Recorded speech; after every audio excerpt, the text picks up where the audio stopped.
I'm Andrew Schwartz, and you're listening to The Truth of the Matter, a podcast by CSIS where we break down the top policy issues of the day and talk with the people that can help us best understand what's really going on.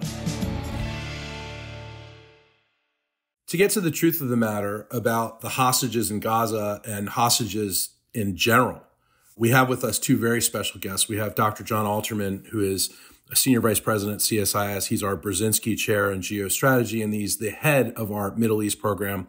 We also have with us Jason Rezaian, who's an op-ed columnist at the Washington Post and a senior associate at CSIS, and works with John on a terrific commission that they've set up that discusses how to deal with hostages. So welcome to the program, both of you. Thanks, Andrew. Thanks so much. Appreciate it, Andrew. Jason, I want to go to you first. I want to ask you, the hostage situation in Gaza is just, it's stark, but there was some success in getting some of them out. Was that really a success in your mind? And why do you think the negotiations have stopped? So I think it's such an important question, and the current ongoing hostage crisis in Gaza has been a really bold sort of flashing lights example of the need for the kind of work John and I have been discussing for the last year or more, because there's so many of the elements of hostage taking that we're looking at involved. I would say that, you know, in a situation that has been an unmitigated disaster and tragedy, the fact that 110 people were freed through negotiations during a time of war has to be seen as a success, a partial success, certainly. And these people should never have been taken captive in the first place. But the fact that the community of hostage families, Israeli families, that are also many of whom are dual nationals or multinational citizens that are being held, were able to really push the ball forward so quickly and get the Israeli government engaged with the other side, it has to be seen as a sign of success, and really, I think, calls out the importance of diplomacy even during a war. John, there's over 100 hostages that remain in Gaza. Today alone, the Israelis found 3 bodies of hostages who had been kidnapped. What's the situation now, and why do you think negotiations have stalled or halted even? Well, certainly we have a more difficult set of hostages. Women and children are not combatants. You could set up an arrangement whereby women and minors on the Palestinian side were freed in exchange for women and minors who were being held by Hamas. But when you start coming to combatants, to potential combatants, to people who were imprisoned by Israel for violent acts, the Israelis are much more reluctant to release them. And from a Hamas perspective, the hostages that Hamas holds, who are men of military age, are much more valuable. Some, in fact, are soldiers. But the record that Israel set negotiating for Israeli military prisoners in the past makes Hamas raise the price for military hostages it holds. Don't forget Gilad Shalit. Over the course of the negotiations, which stretched out for a very long time, Hamas was able to get more than 1,000 Hamas prisoners released from Israeli jails, including Yahya Sinwar, who currently leads Gaza. So I think in some ways that they were able to free some of the easier cases, but when you start getting to the more difficult cases, Hamas's price is going to be higher. Israel is going to be more reluctant. Ultimately, I think both Israel and Hamas think that time is on their side. And so it's hard to get either to a ceasefire or to a negotiation over hostages, because each side feels that it has momentum right now and it will negotiate from a position of greater strength rather than a position of urgency. It's believed to be, though, that there's still a number of women and young people who remain hostages in Gaza. What are the prospects of getting them out? Well, I've seen some reports that say that one of the reservations that Hamas has is some of these people have been abused, and they don't want people to be released to reveal the patterns of abuse. I could imagine that we could have productive negotiations, and certainly having men of military age who are not soldiers might be an opportunity for Hamas to show something if Hamas wanted to show something. My sense is Hamas looks at global public opinion, looks at where the U.S. position is, thinks the Israelis are running out of room, and they're going to be in a better space to negotiate from in several weeks than they are now. And the Israelis are looking at this and saying the military operations are continuing to destroy Hamas infrastructure. We're killing Hamas combatants. We are looking for Yahya Sinwar and other leaderships, Mohammed Deif and others. And we're going to be in a better position in several weeks with Jake Sullivan going. And my understanding is basically said by the first of the year, we expect a different kind of operation.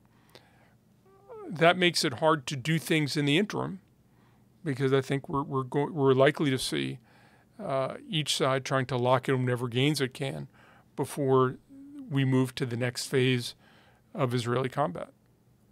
Both of you have thought a lot about hostages in the larger sense, not just this case, but the idea of negotiating with terrorists, which both Israel and the United States has done, is doing. The United States is currently trying to get Wall Street Journal reporter Evan Gershkowitz out of Russia. There seems to be a little bit of movement on that. Jason, I want to ask you, what about this notion of negotiating with terrorists? Is it something the United States and other democracies should entertain? Well, I think we have to unpack, who is a terrorist and who isn't, right? And that's been part of the diplomatic and semantic challenge for the United States over the years. It has seemed more prepared to negotiate directly with governments who wrongfully detain Americans. But, a wrongful detention is really just a state taking the hostage. That's all it is. The idea is that they're being used as leverage against our interests. I think you have to look at it from the perspective, and I'm biased because I am a former hostage. Right. But, the priority is saving and freeing your innocent citizen as quickly and safely as possible, right? That has to be the priority for democracies when these cases happen. Otherwise, the very essence of what it means to be a citizen is diluted. And I think, all of us would agree that if you get on a plane and travel somewhere, we grew up at a time where we thought to ourselves, I'm an American, you can't do that to me. And now it's becoming more, I'm an American, they might do something to me, right? And so I think that, we have to be pretty bold about this in the interim until there are much more effective, credible, meaningful punishments that deter this kind of behavior. You're going to see our government and other governments negotiating for the release of their innocent hostages abroad. And the truth is, the idea that we don't negotiate with terrorists as a policy has always been a bit of a fallacy. We don't negotiate until it's politically necessary that we do. And go ahead, John. Andrew, you generously mentioned this hostage commission that we're co-leading with Ambassador Robert Bryan, the former national security advisor, honorary chair of Senator Jeanne Shaheen, some really remarkable people. One of the interesting distinctions is that there's a difference in the U.S. government, the way it treats hostages and people who are wrongfully detained. It's governments that wrongfully detain people and non-state actors that take hostages. Hamas is in a weird middle ground between the two. It's sort of a quasi-government. A lot of terrorist groups take hostages as a business proposition. Hamas isn't interested in a business proposition. Hamas is acting like a government with bigger stakes, bigger ambitions. It's not about a small number of people who you're hoping to get $100,000 or $500,000 for.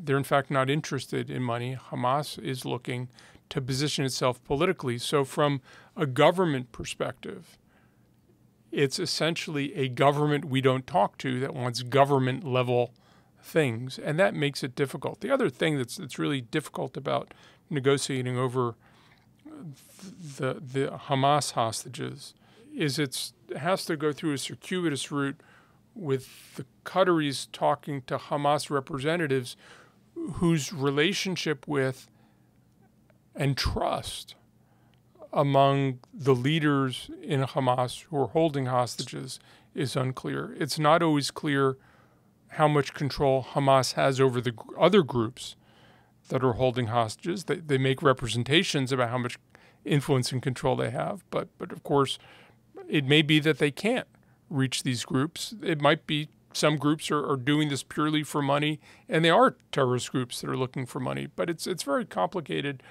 You're talking about Islamic Jihad now, and basically thugs, organized crime in Gaza.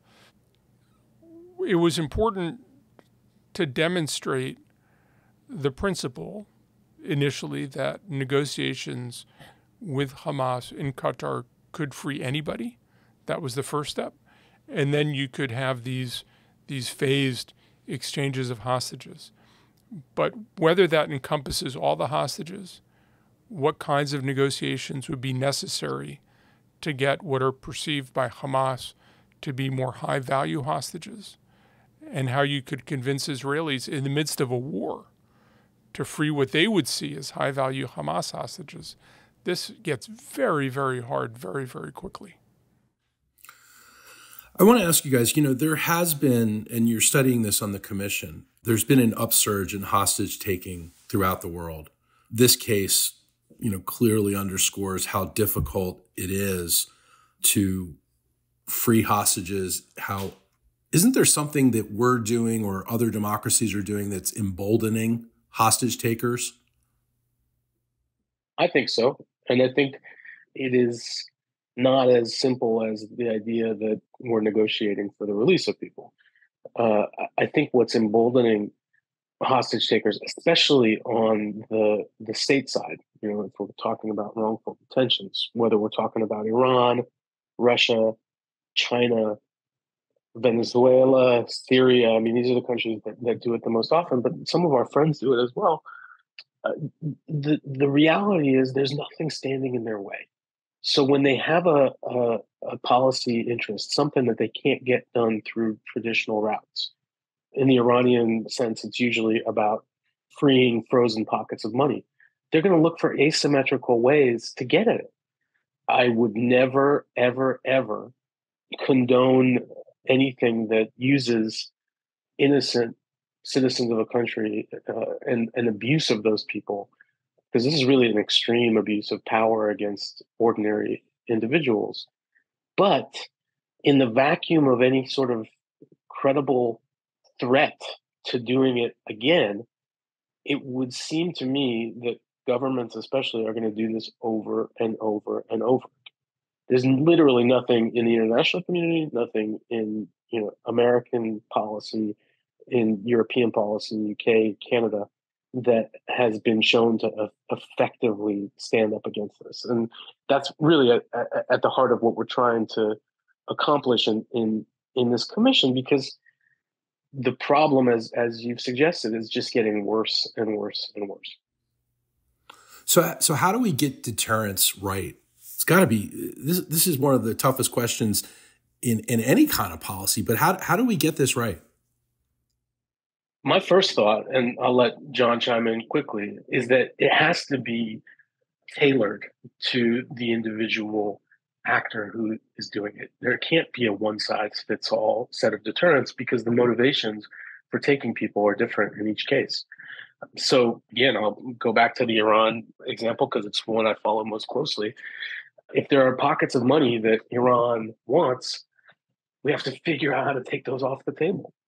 And maybe that means seizing those assets, or maybe it means not freezing them in the first place and finding other ways to go at them. But ultimately, as long as there is some kind of incentive, a piece of cheese, right, they're going to go after it. and they're going to use whatever means they have available to do it. Jason is highlighting the fact that we all think of hostage taking, of wrongful detention as abhorrent. But in fact, because people are hostile doesn't mean they're irrational. Right. And there's a certain rational process that is built up around this. I was talking to another former hostage in Iran recently who said, this is their business model. They're just going to do it again and again. Yeah. And we have to find a way to break that cycle. One of the challenges of breaking the cycle, though, and one of the challenges of deterrence in general, is how do you prove it's actually working, because it's noticing the absence of something. And how do you actually figure out somebody's given up hostage taking? There's always the threat of hostage taking. So one of the sort of conceptual challenges we have is how do you sustain a practice of deterrence that the more effective it is, the less necessary it seems to be. And this is another thing that we're working with some very, very thoughtful, experienced people to wrap our heads around, because we have to end this, but then we have to sustain practices that ensure it stays ended. One thing I'd like to add on top of that, Andrew, if I may, Sure, is that the policy needs to evolve with the different threats that are facing us. I mean, about a decade ago, President Obama did an overhaul of hostage policy, and at the time, the number of cases were disproportionately Americans being taken by ISIS and other terrorist groups in the Middle East and in Africa. That's shifted. So the policy has to shift. The tools that we have available have to shift. And it may shift again in the future. But I think that this notion that this is a problem that has existed since the birth of civilization and it's always going to be a problem, that's not acceptable. I think we have to come up with ways to combat it. I think what we've mounted here is really the first group of its kind, and I hope it's the beginning of a process to really weed out this scourge. What are some of the other strategies? Jason, you mentioned taking money out of the equation. What are some of the other strategies that should be considered when it comes to trying to deter both non-state and state actors from taking hostages? So, we have international law we call global Magnitsky sanctions. We can prosecute people who are involved in this activity. We can detain them. We can seize their assets. We can ban them from travel. There's a whole list of things that we can do. We can also go after their relatives in the case of kleptocracies like Russia or Iran. So much of the wealth is ferreted away in foreign countries in the name of children or nieces, nephews, other relatives of regime officials. It's easy to track these people down. We should be going after them and their wealth as well. Because I think, until you don't individualize the punishment, it really isn't going to work. I want to ask you guys, what does it do? We're seeing this really in full view in Israel right now. What does it do to the psyche of a country and a people when hostages are taken? I've been talking to people in Israel and they tell me how damaged the Israeli psyche is, how the Israeli psyche is pretty much focused on two things right now. One is the safety of Israelis. The other is revenge. What does the hostage taking process do to a psyche of a people? The nature of hostage taking is everybody feels vulnerable. So there's a way everybody can identify with people who've been taken hostage. I think it's particularly has a particularly strong effect in Israel because Israelis feel that their entire security concept has been challenged. Israelis felt that they had figured out Gaza, that Gaza was not a threat. As you know, huge focus on the West Bank, but a sense that they had managed to neutralize Hamas, that between restrictions on what could come into the Gaza Strip, between allowing work permits for people to come out of the Gaza Strip, by manipulating the kinds of payments, both coming, tax payments coming into Gaza from the Israeli government, support from the government of Qatar. The Israelis really felt Gaza was not a threat. And to have an unimaginable threat coming out of Gaza, not just breaching a supposedly impregnable barrier, but so successfully attacking army bases and other places that were supposed to be secure, completely blasting through the security around kibbutzim and other areas adjoining Gaza. That the same way that everybody feels with hostages that you are vulnerable, after October 7th, every Israeli everywhere feels vulnerable. Everybody can identify with people who just were in the wrong place at the wrong time. And I don't think Israelis have a substitute security concept for what they had. And this, I think, is what is so unsettling for Israelis, because there's a sense that the political echelon has failed. The military failed. So what does that leave you with? And it seems to me that Israel will be unsettled for quite some time. And the hostage taking is a piece of it, but it's a piece of it that you can still feel every day. While the horror of October 7th recedes, the horror of the hostages who remain in captivity is something that people remember every single day. Yeah, we just had some of the family. I'm sorry, Jason, go ahead. I was just going to add the layer of hope.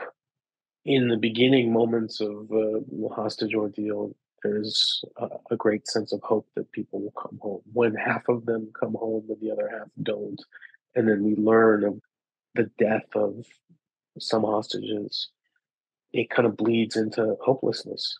And I think that, coupled with losing faith, as John indicated, in the ability of the government and the military to care for citizens, is a recipe for disaster for that government.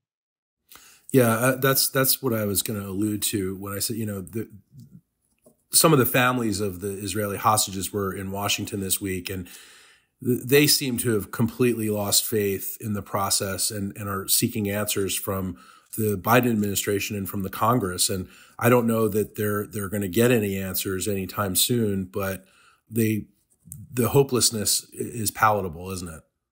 Yeah, certainly. And I think, I would say that I've never seen, and this is the biggest group of hostages, in the last decade or so that I've been following this phenomenon, but never seen such a concerted effort, such an organized effort by the families to raise awareness, and not just awareness, call for action. And with every passing day that the remaining hostages don't come home, and everywhere they go looking for answers, whether it's in Jerusalem, or Tel Aviv, here in Washington, and London, and wherever, there are other nationals affected by this, I think the despair grows. And that's not an easy thing for communities to come back from, for these families to come back from, and ultimately from the Israeli nation to come back from. And let me just also say that from the perspective of working on the commission, this is a very unusual kind of hostage case. Right. Normally hostages, it's about, ones and twos and very small groups. These are, as you noted, hundreds of people taken from all kinds of locations, all kinds of descriptions. This is a very different kind of circumstance than is normal. And there's a way in which, as Jason suggested, that it creates a broader movement, but it also depersonalizes a lot of these cases. And one of the powerful things about hostage taking is this sense of identity and the fact that it is very personal. And I think that one of the things that's very unusual is because Hamas took so many hostages simultaneously that there's something impersonal about it, which just makes it different. Again, one Jason's points, it's a very important point. There's no one-size-fits-all approach to this. Everyone is different. This is really unusual. There are tools that we need to use. There are tools we have, tools the Israelis have that they've developed over time. But there's something unique about this. And then one of the things incumbent on governments is making sure it doesn't get repeated. Yeah, that's one of the reasons why it's hard to ask, Jason, it's hard to ask someone like you who has been a hostage what's going through the minds of the people who have come home, from this tragedy, and the people who are still there. But I'm sure you think about it quite a lot, and you've studied some of the responses of what former hostages of Hamas have said when they've come home. How do we wrap our heads around what the hostages who are still alive, who are still there, are going through, and what some of these people who have come home are now coping with?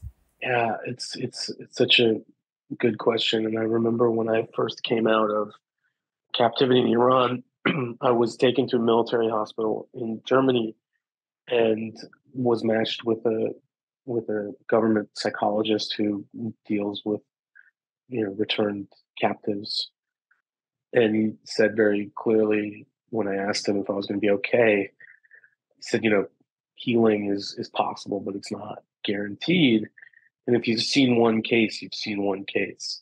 When I think about these people and what they've gone through and what they're still going through, both in terms of released captives and ones who are still being held, there's so many more layers on top of it. There's a war raging above their heads and was throughout the time that people have been held. Many of them were taken captive as they watched loved ones being murdered in front of their eyes. For those who have been released, there's inevitably a sense of survivor guilt. For those who are still below ground, wondering if they've been forgotten. I can't imagine that they have a lot of access to information. And so it's just something that even if they come out an hour from now, it's going to take years, not the rest of their lives, to unpack everything that they experience. And my heart just really hurts for all of these folks, because it's not a fate that any innocent person should have to suffer.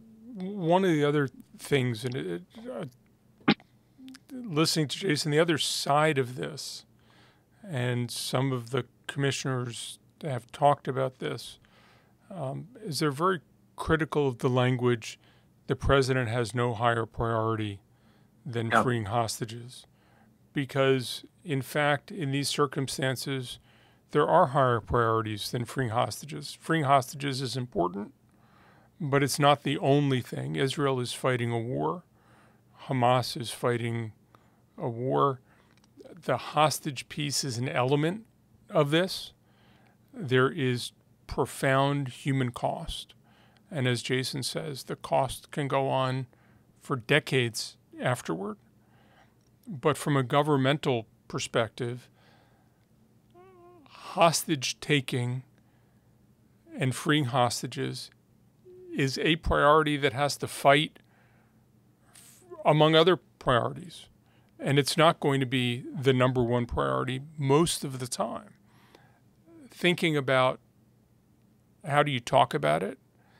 How do you not value hostages in your statements in a way that makes the hostage takers think they have something even more valuable that they should keep people in captivity longer to get a higher price for, is one aspect of just how hard it is to do this. You want to comfort the families. You want to assure them that the leadership cares, but you don't want to reassure the hostage takers that they have a treasure for which they will get the highest possible price. And that just becomes one of the elements of complexity, along, as I said, with when you deter it, you can't tell when you're successful.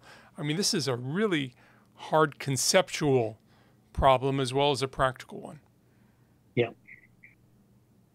I am really glad that you all brought this commission together to study these issues. I'm grateful for your thoughts today. And this is to be continued, obviously, because we're going to want to hear more about what your commission's doing on these issues and what you're learning. So thanks to both of you. I really appreciate it. Thank you, Andrew. Thanks, Andrew. Thank you, John. If you enjoyed this podcast, check out our larger suite of CSIS podcasts. From Into Africa, The Asia Chessboard, China Power, AIDS 2020, The Trade Guys, Smart Women, Smart Power, and more. You can listen to them all on major streaming platforms like iTunes and Spotify. Visit csis.org/podcasts to see our full catalog.